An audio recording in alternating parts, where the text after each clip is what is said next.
আমার সারা শরীরে রাজের প্রত্যেকটা স্পর্শ আছে, রাজের হাতের ভালোবাসার স্পর্শ আছে। সো আমি তাকে ছেড়ে কিভাবে থাকবো?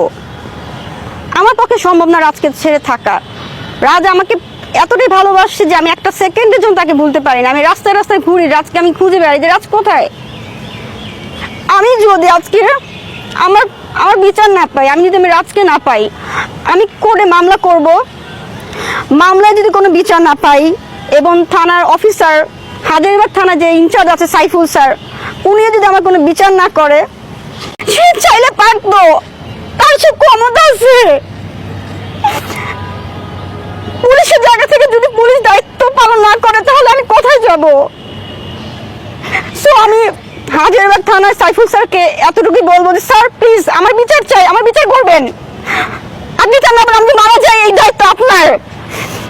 যদি আমি থানায় অফিসার ইনচার্জ যিনি আছে সাইফুল স্যার যদি আমার বিচার না করে, তার ফ্যামিলিকে যদি কোনো ডাকে বিচার না করে, তাহলে আমি মারা যাব। আর আমি মারা গেলে এর দায়ী থাকবে সাইফুল স্যার ইনচার্জ যিনি আছে হাজারীবাগ থানায়।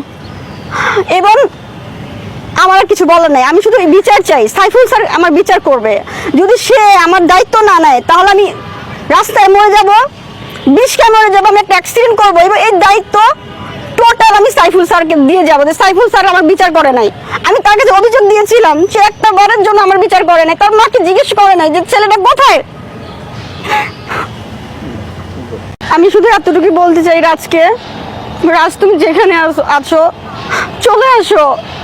আমি তোমাকে যারা একটু থাকতে পারছি, তুমি তো জানো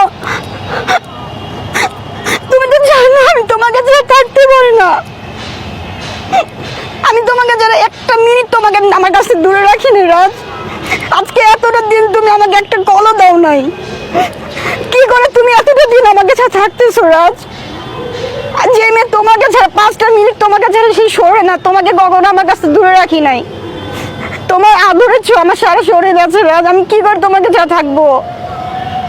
তুমি যেখানে থাকো চলে আসো রাজ, আমি তোমাকে ছাড়া থাকতে পারছি না।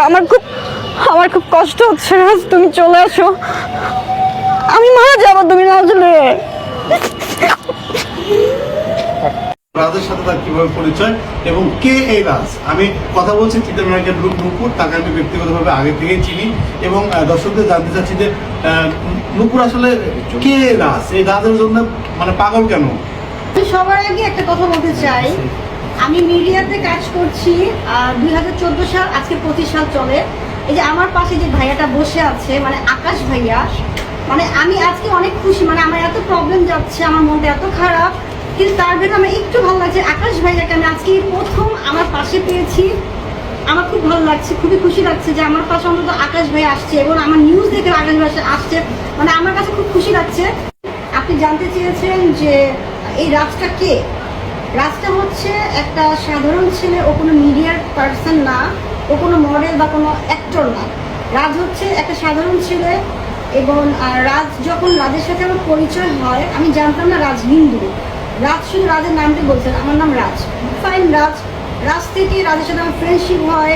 রাজের সাথে আমার একটা ভালো বন্ধু সম্পর্ক চলাকালীন আমার এতটাই টাইম দিচ্ছিলাম, দুজনকে মনে হচ্ছিল আমার গার্লফ্রেন্ড বয়ফ্রেন্ড। তো গার্লফ্রেন্ড বয়ফ্রেন্ড যখন রিলেশনটা হয়ে যায়, এরপর আমরা আস্তে আস্তে একটা ফিজিক্যাল রিলেশনে চলে আসি। যখন নারী পুরুষের ভালো লাগা কাজ করে বা ভালো লাগা হয়ে যায়,